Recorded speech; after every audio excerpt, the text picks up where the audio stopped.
తాడేపల్లి కుంచనపల్లిలో మొంథా తుపాన్తో దెబ్బతిన్న పంట పొలాలను పరిశీలించిన సిపిఐ జాతీయ కార్యదర్శి కె రామకృష్ణ, సిపిఐ నేతల బృందం, కూటమి ప్రభుత్వం రైతులను ఆదుకోవడంలో సాచివేత వైఖరి అవలంబిస్తుంది. మెట్ట ప్రాంతంలో నష్టపోయిన రైతులకు 30,000 నష్టపరిహారం ఇవ్వాలి అని, రైతాంగ సమస్యలపై ప్రభుత్వం దృష్టిపెట్టి తక్షణమే రైతాంగాన్ని కూటమి ప్రభుత్వం ఆదుకోవాలని సిపిఐ జాతీయ కార్యదర్శి కె రామకృష్ణ డిమాండ్ చేశారు. మిత్రులందరికీ నమస్కారాలు. ఇవాళ ఈ తుఫాను ఫలితంగా ప్రత్యేకించి మన కృష్ణా, గుంటూరు, తర్వాత ఎన్టీఆర్ జిల్లా, ఆ తర్వాత మన బాపట్ల జిల్లా, ఇక్కడంతా కూడా ఉభయ గోదావరి జిల్లాల్లో తీవ్రంగా పంటలు నష్టపోయారు. ప్రత్యేకించి రైతు పరిస్థితి ఒక్కసారి చాలా దారుణంగా తయారైంది. ఎందుకంటే పంటలు పండడమే కష్టమైపోతూ ఉంది. దానికి తోడు ఇవాళ ఈ తుఫానులు రావడం వల్ల పంటలన్నీ కూడా నష్టపోతూ ఉన్నారు. ధాన్యం పంట లేదా ఇతర ఏదైతే మెట్ట పైర్లు ఉన్నాయో వారు నష్టం ఒక రకంగా ఉంటే, ఎవరైతే పండ్ల తోటలు పెట్టుకున్నారో లేదంటే ఇలాంటి కంద ఇలాంటి పంటలు పండిస్తూ ఉన్నారో, ఆకుకూరలు పండిస్తూ ఉన్నారో వాళ్ళు మరింత ఎక్కువ నష్టపోయే పరిస్థితి వచ్చింది. ఒక్కొక్క రైతు, కొంతమంది రైతులైతే ఒక ఎకరా పైన 1,00,000-1,50,000 రూపాయల వరకు కూడా నష్టపోతూ ఉన్నారు. కాబట్టి అంటే ప్రభుత్వము ఇచ్చే సహకారం కూడా ఏమాత్రం కూడా చాలడం లేదు. వాళ్ళు ఏమాత్రం కూడా దాని నుంచి బయటపడే పరిస్థితుల్లో కనిపించడం లేదు. పైగా మన రాష్ట్రంలో ఒక దురదృష్టకరమైన పరిస్థితి ఏంటంటే, ప్రత్యేకించి ఈ సంవత్సరం ఈ మన కూటమి ప్రభుత్వం వచ్చిన తర్వాత 26 జిల్లాల నుండి రైతులు కూడా తీవ్రంగా ఇబ్బందులు పడుతూ ఉన్నారు. చివరికి చిన్న చిన్న పంటలు పండించేవాళ్ళు, ఉల్లిగడ్డ పంట పండించేవాళ్ళు, టమాటా పండించేవాళ్ళు, మామిడి రైతులు అందరూ కూడా ఇవాళ రోడ్డెక్కే పరిస్థితి. వారు పండించిన పంట అంతా కూడా రోడ్లో వారు వృథాగా పారబోసే పరిస్థితి ఒకటి కల్పించారు. ధాన్యం రైతులు ఏమైనా సంతోషంగా ఉన్నారంటే వారు కూడా సంతోషంగా లేరు. ప్రభుత్వం ఎన్ని చెప్పినప్పటికీ ధాన్యం రైతులు కూడా ఇబ్బందులు పడ్డారు. ఇవాళ మళ్ళీ తుఫాన్తో తీవ్రంగా నష్టపోయారు. కాబట్టి ప్రభుత్వాన్ని మేము డిమాండ్ చేస్తున్నది ఏమంటే, కనీసం ఎవరైతే మెట్ట ప్రాంత రైతులు పంటలు నష్టపోయారో వాళ్ళకి ఎకరాకు 30,000 రూపాయలు ఇవ్వాలి. ఉద్యాన పంటలు ఏవైతే నష్టపోయింటారో, ఈ అరటి లేదా పెసర ఇతర పంటలు, ఈ పంటల రైతులు వారు ఎంతైతే పెట్టుబడి నష్టపోయారో టోటల్గా పెట్టుబడి అంతా కూడా ప్రభుత్వం సహాయం చేయాల్సిన బాధ్యత వారిపైన ఉంది. చంద్రబాబు నాయుడు గారు తుఫాన్ను ఆపినంత ప్రచారం చేసుకుంటున్నాడు తప్పితే నిజంగా డౌన్ బిలో క్షేత్రస్థాయిలో వచ్చి చూస్తే రైతులకు అందాల్సిన సహాయం విషయంలో సక్రమంగా చేయడం లేదు. మరో విమర్శ కూడా చేస్తాను. విమర్శ అంటే ఏదో విమర్శ కోసం విమర్శ కాదు. మేము మంచి చేసినప్పుడు మేము బలపరిచాము కూడా. అది చంద్రబాబు గారు సీఎంగా అయిన తర్వాత మొదటిసారి తుఫాన్ వచ్చినప్పుడు, వరదలు వచ్చినప్పుడు, ఆ బుడమేరంతా కూడా ఇదైనప్పుడు విజయవాడ ప్రాంతంలో ముఖ్యమంత్రి గారు స్వయంగా కలెక్టరేట్లో ఉండి ఆ రోజు ఆయన పర్యవేక్షించాడు. 9 రోజుల పాటు అక్కడ ఉన్నాడు. అప్పుడు మేము కూడా పోయి మా ఎంపీ గారితో సహా వారిని అప్రిషియేట్ చేశాం. కానీ ఆ రోజు చెప్పిన మాటకు ఆయన కట్టుబడి లేడు. మళ్ళీ ఒక సంవత్సరంలోగా బుడమేరంతా కూడా ఇది చేస్తాను, ప్రక్షాళన చేస్తాను, దానంతా చేస్తా అన్నాడు. ఏమీ అతిగతి లేదు. ₹1 ఖర్చు పెట్టలే.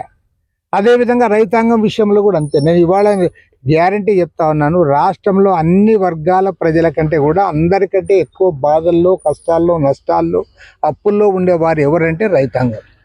రైతాంగానికి ఈ ప్రభుత్వం ఏం చేసిందో చెప్పమని మేము ఛాలెంజ్ చేస్తూ ఉన్నాం ఈ ప్రభుత్వాన్ని. రైతు గురించి మాట్లాడుతూ ఉన్నావు తప్ప రైతు గురించి చేసింది ఏమీ లేదు. కాబట్టి నేను ఇప్పటికైనా సరే ప్రభుత్వం దిగి రావాలి. మీ మంత్రులందరూ కూడా ఆ పనిలో ఉండాలి. కానీ మీరు ఏమంటే మీ ప్రయారిటీస్ మారిపోతూ ఉన్నాయి. ఇవాళ సత్యసాయి అదే జయంతి అనే పేరుతో 6 మంది మంత్రులతో కమిటీ వేసినాము. ఏం పని ఉంది ఆడ 6 మంది మంత్రులతో కమిటీ?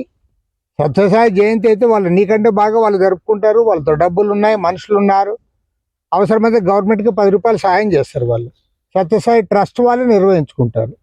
నువ్వేం చేస్తా ఉన్నావు? ఇక్కడ రైతుల గురించి మాట్లాడకుండా, రైతుల దగ్గరికి మంత్రులు పంపకుండా 6 మంది మంత్రులందరినీ తీసుకొని పోయి revenue minister, finance minister, health minister, 6 మంది మంత్రులు తీసుకొని పోయి అక్కడ సత్యసాయి జయంతి దాంట్లో పోయి పనిచేయమని చెప్తావు.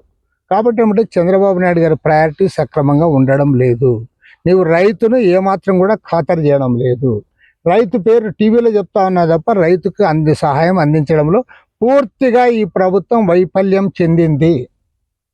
పూర్తిగా రైతు నష్టపోయాడు, కష్టపడతా ఉన్నాడు, అప్పుల పాలయ్యాడు. కాబట్టి రైతును ఆదుకోవాలని చెప్పి ప్రభుత్వాన్ని డిమాండ్ చేస్తూ ఉన్నాం. రేపులా ఎల్లుండి రెవెన్యూ మంత్రి గారిని కూడా కలిసి ఇవాళ మేము క్షేత్రస్థాయిలో పరిశీలించిన వాటి అన్నిటి కూడా వారి దృష్టికి తెస్తాం. తర్వాత ముఖ్యమంత్రి గారు లండన్ నుంచి వచ్చిన తర్వాత ఆయన దృష్టికి కూడా తీసుకుని వస్తాం. ఏది ఏమైనా సరే చంద్రబాబు నాయుడు ప్రభుత్వం రైతులను ఆదుకోవడంలో సాచివేత వైఖరి అవలంబిస్తూ ఉంది.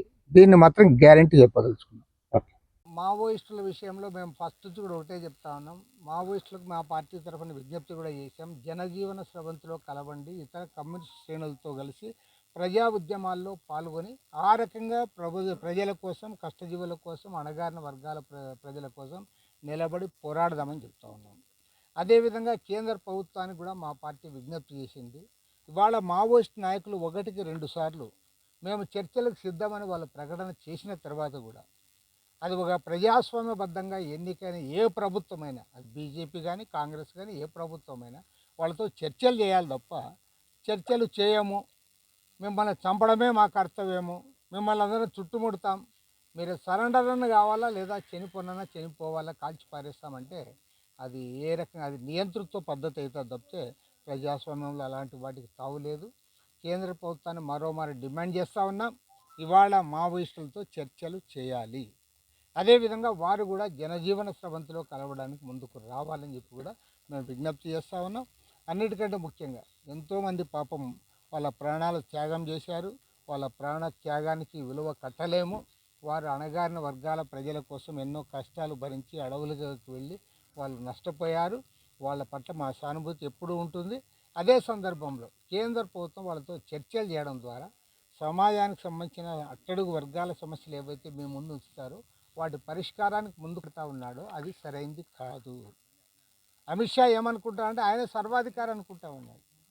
నీకు అధికారం ఇచ్చారు, అధికారం ఇచ్చేది జనాన్ని చంపడానికి కాదు కదా. వాళ్ళని చంపుతాను, లేకపోతే మిమ్మల్ని అందరూ మీరు అందరూ లొంగిపోండి అని అంటే అది కరెక్ట్ కాదు. వాళ్ళు ఎందుకు ఆయుధాలు పెట్టారో దానిపైన చర్చ చేయండి. వారు ఏ సమస్యలు ప్రభుత్వం ముందు ఉంచుతారో వాటిపైన మీరు సరైన వివరణ ఇవ్వండి, ప్రజలను కూడా కన్విన్స్ చేయండి. అంతేగాని మాకు అధికారం ఉంది, మా దగ్గర మిలిటరీ ఉంది, పారామిలిటరీ ఫోర్సెస్ ఉన్నాయి, ఆయుధాలు ఉన్నాయి కాబట్టి మీరు తక్కువ మంది ఉన్నారు కాబట్టి మేము చంపేస్తామంటే